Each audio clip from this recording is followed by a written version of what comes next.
Pour ce qui est de l'impôt sur le revenu qui concerne généralement les personnes physiques en solo ou en groupe, on parle dans ce dernier cas de foyer fiscal, il s'agit d'un impôt annuel que chaque personne ou groupe de personnes doit payer. Encore faut-il que les ou le concerné ait son domicile fiscal en France. Son domicile quoi? Son domicile fiscal. C'est-à-dire son lieu d'imposition de l'ensemble de ses revenus. On dit qu'il est établi en France pour la personne ou le groupe de personnes qui remplit 3 critères alternatifs. Si ce n'est donc l'un, c'est l'autre. Ces critères sont avoir son foyer principal en France, exercer en France son activité professionnelle principale ou encore avoir en France le centre de ses intérêts économiques principal. Celui qui n'a pas son domicile fiscal en France devra quand même déclarer ses revenus de source française. Quant à celui qui a son domicile fiscal en France, il doit y déclarer l'ensemble de ses revenus. Dans ces revenus, on peut retrouver les traites et les salaires. Ce sont les rémunérations issues principalement d'un contrat de travail et autres rémunérations spécifiques. Toujours dans ces revenus, on peut y retrouver les revenus à capitaux mobiliers. En gros, c'est ce que votre argent placé en banque ou dans une société vous rapporte. Toujours dans ces revenus, on peut parler des revenus fonciers. C'est ce que vous rapporte le locataire dans votre bien immobilier. On parlera également des bénéfices non commerciaux. C'est ce que vous rapporte votre activité libérale par exemple. Dans les revenus personnel, on peut évoquer également les bénéfices industriels et commerciaux. C'est ce que vous rapporte votre business lorsque vous optez pour l'impôt sur le revenu au lieu d'opter pour l'impôt sur les sociétés. Et pour finir, on peut parler des bénéfices agricoles qui correspondent à ce que vous rapporte la culture de hashish. Non, ça c'est illégal. Plutôt la culture de plants de raisin investis dans le Médoc dans la région bordelaise, par exemple.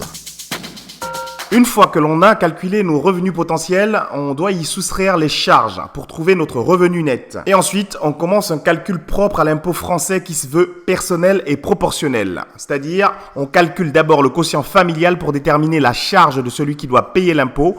Puis on calcule la part correspondant à ce type de charge et enfin on multiplie cette part par le quotient familial du foyer. En clair, l'administration fiscale se demande quel est ton pouvoir financier, quelle charge peut supporter une personne qui a ton pouvoir financier et pour finir, quelle charge est donc supportable pour toutes les personnes de ton foyer. Allez, en parlant de foyer, ça donne envie de mettre le feu, c'est à vous de le faire avec un peu de game.